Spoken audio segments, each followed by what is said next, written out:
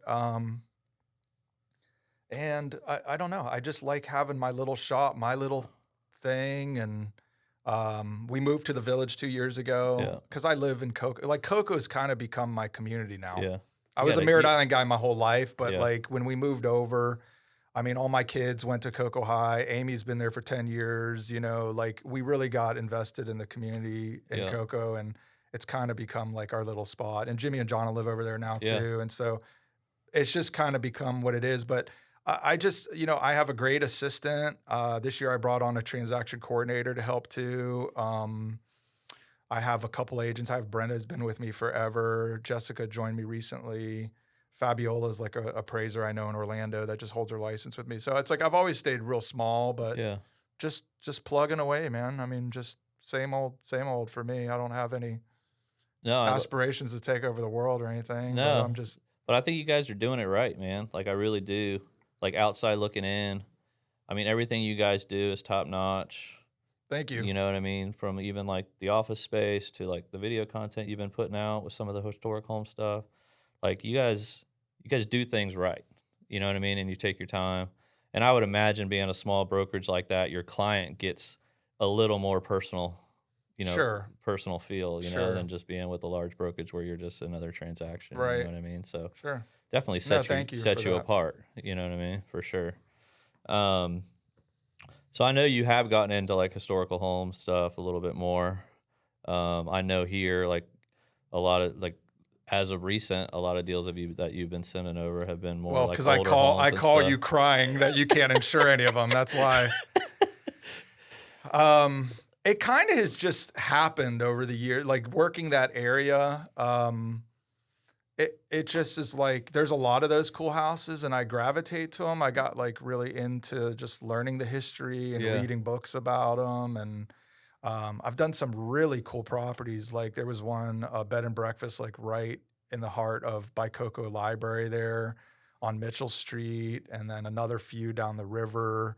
You know, like cool things, like a couple of them I found out they had basements. Mhm. You're like, what? You Yeah. know what I mean? Like there's just It's neat. probably the only place in Brevard County that has basements. You could probably with the elevation Yeah. over there. So, and the Coquina ledge and stuff. So just slowly like learning those things and Mhm. going through, and it's just been interesting. Yeah. But they are tough They're in the tough, sense of what I've found too with buyers are there's people that like love them. Yeah. Like that's the buyer you got to find that don't care about, because a lot of people they're attracted to them because they like TikTok, or they'll be like, oh, it's sweet, it's a historical, but you really get into them, it's like, man, it's a lot of work. I mean, you got to paint them. There's a joke where it says you start painting and then by the time you get around you got to start again. Yeah. You got to keep them painted all the time. They're a lot of work, you know, so Not for everybody. they're but not for somebody everybody, that but the loves people charm. that love the character, Yeah. it's just really cool. Like even Yeah. me, I bought like 8 years ago, we bought like an old house, like a 1958, and it's not like a historic like that, but Yeah. but it just has so much charm. You know, it's Yeah. got a dual place fireplace. It's got just cool Like features you just sunken don't see in any new things. And construction. yeah. It's like, they're just, Yeah. the character's just killer. But for a lot of people, they're a lot of money, or they're a lot of work. Yeah. You know what I mean? The septics normally are 1,000,000 years old, and Yeah. you know, there's So stuff. I mean, you got to be willing to. You got to be able to see the vision, Right. and then want to be able to put the money in it to make it a Right. special place, right? Of course. So, like, what are some of the things that you're seeing? Like, what are the biggest issues on inspections? You know, that we're calling you, going, "Hey, Dan, what's going on with that?" A lot of electrical stuff, you know, the cloth wiring, the knob and tube, old Knob and tube. stuff. So you're still seeing some of these. some homes of with that, knob and not a tube. Wow. ton, but Yeah. some. I had one with the polybutylene. You know, Yeah, everybody yeah, reads yeah. that word on the disclosure, like, what's polybutylene? I'm Yeah. like, I know what it is now. And then the roofs, like, because, you know, I had one recently on Barton that the roof had been there from like 1890. Yeah. And it was great because the guy, like, you know, he coated it every couple years, and it has such a high pitch Yeah. that the water's not standing on it or anything like that. So his neighbors didn't look great because it was all rusted and stuff, but his looked fine. And You know what stinks it's a for hard that is thing. like, and it's probably going to come back around a little bit. as our industry on the insurance side gets healthy again, which we've taken huge steps, and our carriers are really getting healthy again, and the market's opening back up. So I think we're going to start to see some real weakening of guidelines and kind of opening the floodgates for more stuff. Nice. But like that old metal roof that you were just describing, 5-6 years ago, we had carriers that would take an original metal roof. Right. And so those weren't issues. But nowadays, we still have carriers that we could definitely get the deal done to get somebody into the house if they really wanted it. But the unfortunate part is they're going to be missing out on so many different coverages now. Like the policies have gotten so stripped down, and the carriers don't want to take the risk right now. Right. But it's coming around. And they're expensive. It's changing every day. So like, don't stop checking with us, because honestly, like, it's changing every day, and a new guideline's coming out every day in our favor. You know what I mean? Nice. And so I do think we'll get back to somewhere middle ground, you know what I mean, where those deals are going to be getting easier for us, and we're going to be able to put people in coverage where I can sleep at night. You know what I mean? Yeah. Because like today, like we could insure that old roof, right? But it'd be like ACV on the roof. Well, the roof's 100 years old, so they're going to give them like 2 pennies for the roof. Right. You know what I mean? And right. So it's like, yeah, you got insurance on the house, and yeah, you might be able to close on it, but like, do you really have insurance on it? Right. You know what I mean? And that's the challenge for us, is we never want to leave anybody, in that situation. You know, we want to try to provide the most comprehensive coverage we can and of really course. Protect people. Yeah. So, but yeah, man. So what else you guys got going on? I know you guys do a lot more than historic homes. I mean, you pretty much do anything, right? I mean. Yeah, I mean, you've gotten into some commercial stuff recently. I have gotten into commercial. It's totally a different animal. I mean, I started doing my CCIM, and I've, I don't know. I kind of look a case by case basis with commercial stuff. A lot of times I'll try to partner. I've gotten to know a couple different guys that I like, and I'll partner with them on a deal, or I'll just flat out send for a referral, because sometimes it takes you away from what you're good at and what you're just cranking at. You know what I mean? But I did like it. My brother-in-law started buying up a bunch of stuff over the years, probably like 7-8 different buildings, and he did a big one in South Merritt Island that I leased out. We put Health First in there and stuff. So it's like, we joke about it. We're like, it's funny. It's like me and him are like learning it together. It's like the Wild West. But whatever. I case by case, and I'll still do some of it. No, absolutely. So Dan, one of the things I've always looked up to you is, you're a man of faith. You kind of lead with God first in everything you do. Kind of tell us about that. Like, talk about how you run your business and your life, as a man of faith. Yeah. Just daily relying on him, man. I mean, this business is you have days that you're just so high and days you're so low. And, it's weird. It's a weird job that you're just like constantly hunting for the next deal. Like, it's not just like, a lot of guys in their 50s or later, they're working, they're CEOs of companies or they're whatever, and they're kicking back and stuff. It's like, I feel like, I go out and grind and still grind and whatever. And just the big thing with that is just trusting him, always for provision, and being like, I don't know the answer, but I'm going to be faithful, but I'm relying on him day in, day out, and trying to stay grounded and, plugged into the word. Yeah. I've been getting back into, it's cool. Me and Amy started to go back to a Bible study at our church. I used to do men's groups like years ago and stuff, but she goes to a woman's, I go to a men's there, but it's just been nice, because it's been kind of forcing me to, like, there's homework, you know what I mean? 6 pages of homework. So it's like every morning it's like, hey, I want to keep up with her, and I want to like keep, and it's just great. It's like, it's just so neat how the word of God is living. And it's like, you know what I mean? Like you're like, wow, that applies. Like you asked about my favorite verse, and it's like, there's been tons of favorite verses, but like, we did a study in Psalms, and that thing was talking about, it had this thing where it said, feed on his faithfulness. And I'm like, yeah, that's such a cool, like, like eating, it's like, I got to feed on him daily, and he, he's providing, maybe not always gives you everything you want, but it's you're just trusting him. Yeah. So yeah, I love when you sent that back to me. I was like, man, what a great verse, trust in the Lord and do good. Like I've always believed that if I just do right by people, Yeah. And I always do the right thing, no matter what the situation is. Right. What's the right thing to do? Right. Sometimes that's hard, Absolutely. decision on what is the right thing. But Absolutely. I always ask myself, what is the right thing to do in this situation? And I try to do that. And that's kind of got me to where I am today. Yeah. Whether it's my employees, whether it's our clients, Right. whether it's, if we screw something up, we're going to own up to it. Right. You know what I mean? Because I just truly believe in doing good and doing the right thing. And then, one day when I get to the gates, hopefully, that's a whole nother podcast, man. I hear you. Yeah. That's cool, man. No, you've been great, man. You're very approachable. I mean, you love to learn. You're open to feedback. Like when I do talk to you and stuff, and I could go to you anytime, and I like that and I know you're like that. I know you're a solid dude. You know what I mean? Yeah. You're going to do what's right. No, absolutely. Yeah. So, and that's, like I said, I mean, that's what I try to do. And I think that's the only way you can do it. Yep. Yep. Really, to me, there's no other way. I got to sleep at night. Yep. You know what I mean? So I'm always trying to just make sure I'm doing good by people and doing the right things and taking care of, like I said, my staff, my family. Yep. Making sure everybody's happy and doing the best I can to do that. So what I want to talk about though is the real estate industry in general. So okay. With in my industry over the last 4 or 5 years, we've had it is one of the toughest insurance industries really ever in the state of Florida, period. We survived probably the hardest insurance industry right. the market had ever seen, at least in personal lines and homeowners and stuff.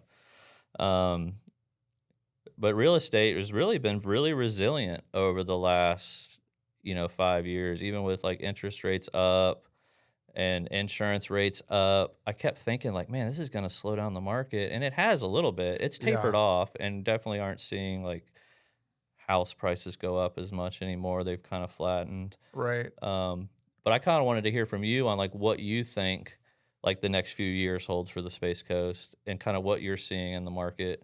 And are you worried about the next few years, or do you think there's still a lot of room, I'm still very positive on the market. It has been neat with seeing the interest rates go up and the insurance stuff, and prices for the most part haven't really suffered.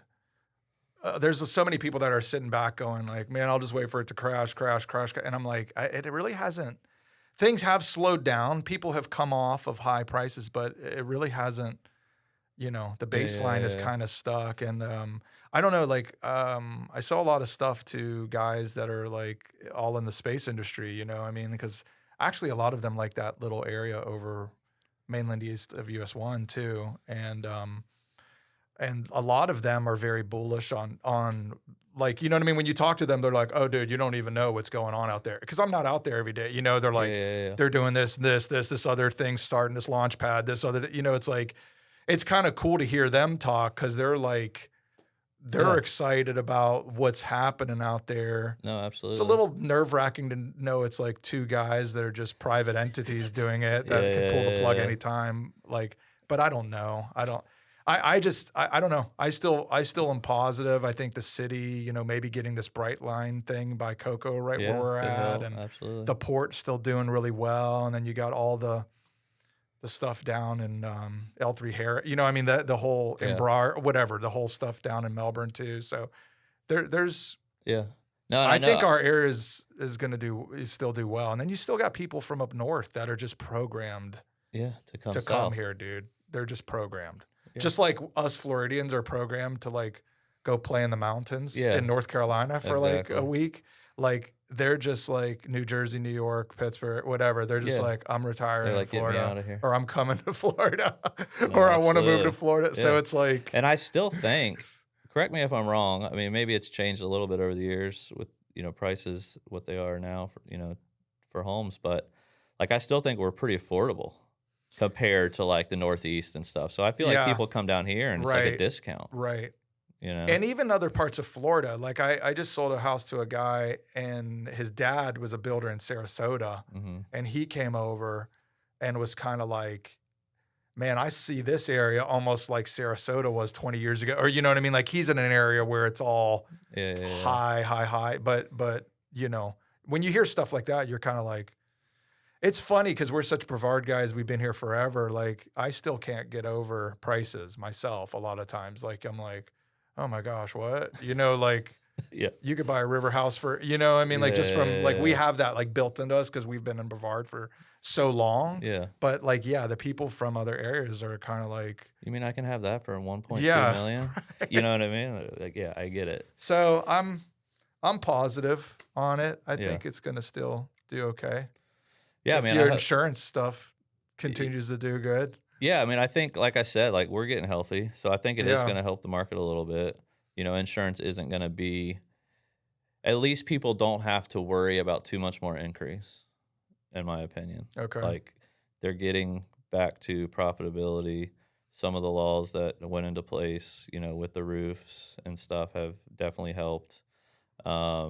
And some of like the assignment of benefits stuff that was going on with adjusters and with roofers and stuff. Right. That's like really helped, you know, kind of stabilize rates, which is only going to help the consumer at the end of the day, because honestly, rates were just getting out of control. I mean, every carrier went through 100% plus rate increases over the last few years, you know, and it's just not sustainable. So I'm glad that the governor stepped in. They did the special session. They passed some real, you know, changes in Florida that really helped the insurance industry. I know people hate to see the insurance industry get any kind of help, but at the end of the day, it's helping. It's helping us. It's helping everyone. It's helping the consumer, because rate stability is really where we need to be. Mm-hmm. You know, in an unstable rate market, it's not good for anyone. Right. You know, especially like you can't, you know, you buy a house and your insurance was $3,000 and now it's $8,000. That's a shocker. Right. That's a big deal. That's a huge, you know, and that's, you know, that's not helping anybody. And I do think that we're going to see some rate decrease sometime over the next few years. I just think it's inevitable. cool. So That's good to know. Yeah, no, so I think it's on our side, there's some good news coming for sure.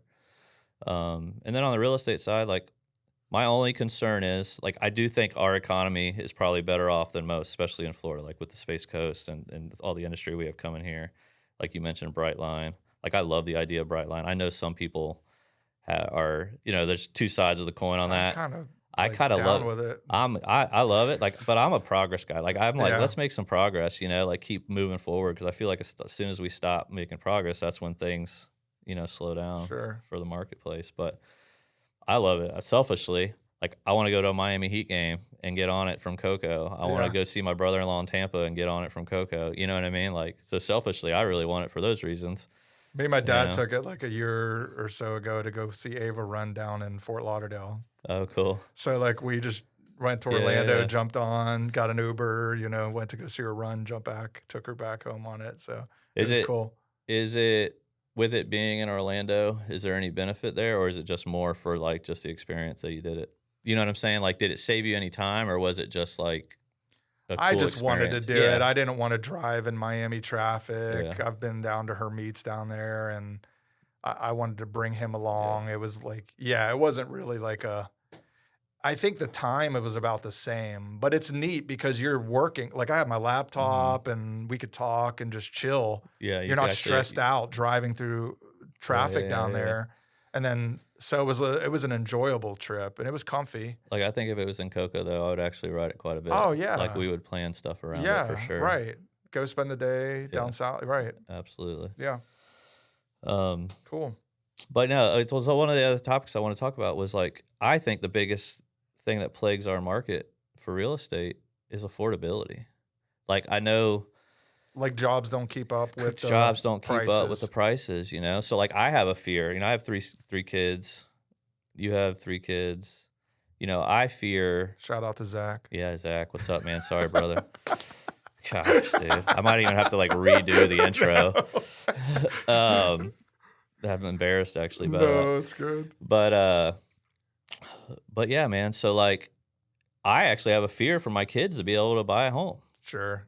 You know, and you know, I think the marketplace is resilient. It'll solve those problems. You know what I mean? But you hope salaries will go up. Yeah, you know, and they already have. I mean, salaries have gone up quite a bit, really across all industries. Right. But I know I think back to what I was making as an engineer just coming out of school, and you're like, wow, the guys today, yeah. I know that was years ago. I'm getting old, but Well, they're probably coming out now making $100,000 right out the gate, right? Yeah, right. And honestly, you almost got to be making, you got to buy a home right now. You got to be making at least probably 70, 80 grand. You know what I mean? Right. If you're single income or whatever. Maybe not. Maybe it's even more than that now. I'm not sure, but like, I just know it is getting to that point. The only reason I bring this up, me and my brother were talking about it the other day. Like how our kids are gonna have a hard time, buying. Like we got to buy, I got a little bit lucky. I bought a house after the crash of 2008 for like $87,000. You know what I mean? Right. I mean, you can't, that's never gonna happen again. Right. But anyway. But I think the market takes care of itself, right? Like that's why prices are flattening out, because the market can only handle so much supply and demand. Yeah. So tell me, like, if you don't mind, plug me a little bit, like you've been doing business with us for a long time. Like honestly, you were probably one of my first referral partners ever. Like probably the day I opened this place, I was like, "Damn, dude, send me some business." And like I said, you've always taken care of us, and I'm sure you have other people you work with and stuff because you have to. There's just deals for whatever don't fit us. But, like, what do you enjoy most about doing business with us? I know you've been working closely with Jason. You know what I mean? I like that I can get you. That's with all of my vendors. Like sometimes I just need to talk through things. Yeah, I'm a little bit old school, I mean, like a text message and email doesn't do, like, and also like, the quickness of it too, because like sometimes I'm with a buyer and it's a big part of the deal. Like, is this going to be $3,000 or $8,000? Is this guy even going to be able to qualify here? Are we going to have flood here? Is this like, cause I'm always looking ahead at things that could mess up the deal future, and I don't want to waste my time. So it's like, well, that's where your experience and professional comes in. You've probably been bitten by all the mistakes, right? So it's like, so I jump really quick. But that's what I think. That's what I like the most. And then I know if I really get caught up, I could always get you or whatever. Yeah. Yeah, I like that on my lender that I work with. It's the same way. Like I got to be able to reach you. You know what I mean? And talk through things and explain. That's the other thing. Like, explain to me why is this not going to happen, or what do we got to get here? Or I love even when I like send you guys, like, I started to get in the habit of like shooting you guys texts even when I'm showing a house. Like, is this panel good? Is this a Zenco? Is this a 4%? Like, it's like, how about this one? How about this one? Well, we want to be those partners. Like, we want to be your resource for the insurance piece of the transactions. Sure. That's the value that we want to add. Right. You know what I mean? Right. And I've built this entire business around referral partners and really the closing transaction. That's how I built this business, was realtors and mortgage brokers sending us their clients, trusting us with their clients to take care of them and get them to the closing table. And we've built the entire process in this office around it. So from like my staff, make sure that my producers are freed up to take those calls, to always be there when our referral partners need them to be there, so you should never like call here and be like, oh, we're all too busy. That's never, you know what I mean? Like, because we've really created the process around being as efficient as possible, putting it through as many policies as we can in an accurate manner. And sometimes I want to get answer. I mean, like sometimes I'll actually even be like with a client at my conference table or something, and it'd be like, hold on a second. I got you on speaker, you know what I mean? Like, I need a quick answer, because it's like our transactions go quick sometimes, we got to get an offer in, or we got to get an answer, or I got to get a deadline on an inspection. Like, so it's like, sometimes, I don't want to chat GPT it, or I don't want to Google it, or like dig up. I want to, you want to call someone and give me the most up to date now. Absolutely. So that's big. Yeah. And that's always been our claim to fame. Is that's been providing good. That kind of service. I've been on the end of that call where you're like, hey, I'm sitting here with so and so, and I was like, oh, I got to sit up in my chair here. We're getting, getting put under the fire here a little bit. I know. No, but I love it, man. I mean, that's what we do, and honestly, like, especially with my producers now, man, I got such a good crew. Like, every single one of them is fantastic. Like, they've been doing this a long time. You know, we've made all the mistakes. That's cool. You know what I mean? Yeah. So we don't have to make them again. Nice. And they know what they're talking about. They, you know, we work hard on making sure that, you know, we're up to speed on our guidelines and what's what, and you know what I mean, what we can and can't do. So yeah. You know, if Jason's never available, dude, confidence, and you know, you should have confidence in everyone else too, because awesome. They know what they're doing. Yep. So what else, dude? What are you working on, man? Like, what's a passion project of yours outside of work when you're not working? Like when you have no emails, no phone calls. When's that? You know, yeah. But like, let's just imagine that you did. What would Dan Q be doing? Like where you're like, man, one day I just want to do this. One day I want to do this. You know what my secret funny passion is? Like, I always joke with Amy, I'm like, can we spend half the year in Pittsburgh and I could just be a grounds crewman for the Pirates? Or like, I would be like in heaven being like the old man that's just like tarping and like pounding the, you know what I mean? Fixing the field up or whatever. I'm like, don't I have any family connections up there that could get me in?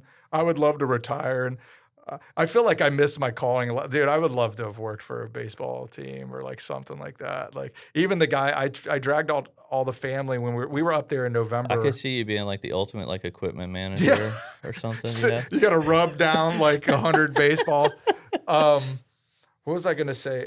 No, we went up there for a big family wedding in November, and I dragged my whole family with me to the PNC tour of the ballpark. It was freezing, dude. It was like we were dying, but I'm like, come on, we got to do this. But it was just so cool, like going down there, seeing the Clemente quotes, and just they told us so many neat stories of the history. Oh, yeah. But then I was like looking at the guy giving the tour. I'm like, this is kind of a cool gig. Dude. Like, you I could do this. Yeah, you get to talk about the Pirates all day and give tours. So one day, I could totally don't see me picture leaving you Florida. being like the tour guide. I would love it, dude. I would love it. It's PNC Park, right? Yeah. Yeah, I could totally see and it's you gorgeous. being the tour guide there. Worst baseball team in baseball, but most beautiful stadium in baseball. I've never down. been there. I've been to my favorite is Wrigley out of all the fields I've been to. Yeah. I mean, I haven't been to a whole lot. Been to Wrigley. That's classic. You know, been obviously to the Marlins I've Stadium. been to Camden Yards. I've never Baltimore. been to Camden Yards. I bet you that's probably neat too. Yeah. Fenway was awesome. But Wrigley, there was just something special about it. It probably had to do with the weather we had the day I was there. I mean, it was like 68 degrees and sunny, and it was just like beautiful out. You know what I mean? And you see kind of the Chicago, you know, background. And if you're ever there, you got to go to PNC, man, because it looks over the river. It's just really neat. It's a cool park. That's actually one of my like dreams is like when I retire, I want to get an RV.